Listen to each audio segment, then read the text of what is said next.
Hello বন্ধুরা, কেমন আছেন সবাই? আশা করি আপনারা সকলেই ভালো আছেন। তো বন্ধুরা, আরও একটি নতুন ভিডিওতে আপনাদেরকে স্বাগত জানাই। আজকের ভিডিওটি খুবই ইম্পর্ট্যান্ট ভিডিও হতে চলেছে।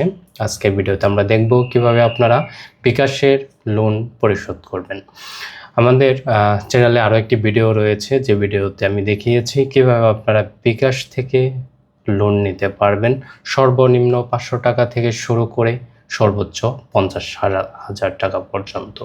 তো সেই লোন অ্যাপ্লাইয়ের জন্য আপনাদের কিছু ক্রাইটেরিয়া বা নিয়ম রয়েছে, সেগুলো মেনটেন করলেই আপনারা কিন্তু লোনের জন্য অ্যাপ্লাই করতে পারবেন। আর লোন সম্পর্কে বিস্তারিত জানতে হলে সেই ভিডিওটি আপনারা দেখে নেবেন। আমি আই বাটনে সেই ভিডিওর লিঙ্কটি দিয়ে দেবো। তো এখানে দেখতে পারবেন অনেকগুলো অপশন রয়েছে। বিকাশ অ্যাপটি ওপেন করার পর আপনারা এখানে অনেকগুলো অপশন দেখতে পারবেন। এখান থেকে যে সেকেন্ড রতে লাস্টের যে একটা অপশন রয়েছে লোন, এবং লোনের একটি আইকন রয়েছে সেটিংসের পাশে, পরে যে একটি আইকন রয়েছে বা অপশন রয়েছে, সেই লোনটিতে ক্লিক করেই আমরা কিন্তু লোনের জন্য অ্যাপ্লাই করার অপশন পেয়েছিলাম। তো এক্ষেত্রে আমরা লোন পরিশোধ করার জন্যও কিন্তু এই অপশনটিতে আমরা ক্লিক করব। তো অপশনটিতে ক্লিক করার পর আমাদের এই ধরনের একটি ইন্টারফেস চলে আসবে।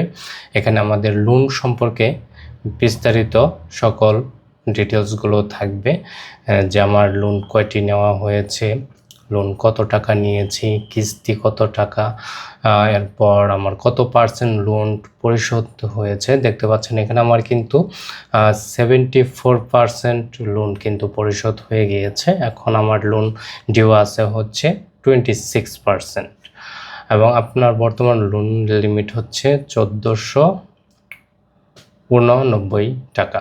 তো এখন আমি যদি লোনের জন্য অ্যাপ্লাই করি, তাহলে এই 1489 টাকা পর্যন্ত আমি লোন কিন্তু এখন নিতে পারবো। তো এরপর আমাদের উপরে আরও একটি রয়েছে যে 519 টাকা হচ্ছে কিস্তি। তো লোন পরিশোধ করার জন্য প্রতি মাসের 11 তারিখে আপনাদের কিন্তু লোনের কিস্তিটা দিতে হবে। তো আমরা লোন পরিশোধ করুন এই বাটনে ক্লিক করার পর চলমান লোন এবং পরিশোধ করা লোন দুইটা অপশন দেখতে পারবো। তো চলমান লোনে আমরা লোনের আইডি সব কিছুই দেখতে পারবো। তো পরিশোধ লোনে কিন্তু আমাদের এখনও লোনটি পরিশোধ হয়নি, তার জন্য সেটি কিন্তু ব্ল্যাঙ্ক দেখাচ্ছে। তো আমাদের চলমান লোনে আমরা যদি ক্লিক করি, তাহলে দেখতে পারবো এখানে বিভিন্ন অপশন রয়েছে। তো লোন পরিশোধ করুন এই অপশনে ক্লিক করার পর আমরা লোন পরিশোধের অপশন বেছে নিন। একটা অপশন পাবো সম্পূর্ণ পরিশোধ এবং হচ্ছে আংশিক পরিশোধ। তো আপনারা যদি সম্পূর্ণ লোনটি যদি পরিশোধ করে দিতে চান, তাহলে সম্পূর্ণ পরিশোধে ক্লিক করবেন। আর যদি আপনি আংশিক বা কিছুটা লোন পরিশোধ করতে চান, তাহলে আপনি আংশিক পরিশোধে ক্লিক করবেন।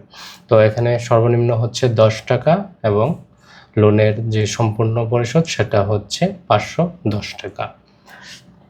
তো আমি সম্পূর্ণ পরিশোধ করব, তার জন্য সম্পূর্ণ পরিশোধে ক্লিক করলাম। এরপর এখানে আমাদের লোন পরিশোধের ডিটেলস সব কিছু চলে আসবে, লোন আইডি। এরপর হচ্ছে এটা অলরেডি বলা হয়েছে সিটি ব্যাংকের থেকে লোনটি দেওয়া হয়। তো আসল হচ্ছে 510 টাকা। তো এখন আমি লোন পরিশোধ ক্লিক করার পর আমাদের কিন্তু বিকাশের যে পিন সেটা কিন্তু দিয়ে দিতে হবে। তো বিকাশের পিনটি আমি এখান থেকে টাইপ করে দিলাম। টাইপ করে দেওয়ার পর আমরা এখন লোন পরিশোধ নিশ্চিত করুন নামে একটি দেখতে পারবো, ইন্টারফেস দেখতে পারবো। এখান থেকে আমরা কত টাকা পরিশোধ করছি এবং লোন ব্যালেন্স, নতুন ব্যালেন্স কত টাকা থাকবে সেটা আমি দেখতে পারবো। এরপর লোন আইডি সব কিছু কিন্তু দেখতে পারবো। এরপর আমি লোন পরিশোধ করুন এই বাটনে ট্যাপ করে ধরে রাখবো, তাহলে কিন্তু আমাদের এই ধরনের ইন্টারফেস চলে আসবে। আপনার লোন পরিশোধ সফল হয়েছে, সময়, এরপর ট্রানজ্যাকশন আইডি, মোট পরিশোধ, নতুন ব্যালেন্স সব কিছু আপনারা দেখতে পারবেন। তো এই ছিল আসলে আজকের বিষয়, খুবই সিম্পল একটি বিষয়। তো আপনারা যারা বিকাশ থেকে লোন নিতে চান, তারা আমাদের এই ভিডিওটি দেখে লোনটি কিন্তু লোনের জন্য অ্যাপ্লাই করতে পারেন আপনার বিকাশ অ্যাকাউন্ট থেকেই। কিন্তু তার জন্য রয়েছে কিছু ক্রাইটেরিয়া বা নিয়ম রয়েছে, সেগুলো আপনাদের অবশ্যই মেনটেন করতে হবে। তো সেই নিয়মগুলো বিস্তারিত ভিডিওতে বলা হয়েছে, আপনারা সেই ভিডিওটি দেখে অবশ্যই আশা করি বুঝতে পারবেন। তো আজকে ভিডিও এখানেই শেষ করছি। দেখা হবে নতুন কোনো ভিডিওতে নতুন কোনো ইনফরমেশন নিয়ে। সে পর্যন্ত সকলেই ভালো থাকবেন, সুস্থ থাকবেন। আল্লাহ হাফেজ।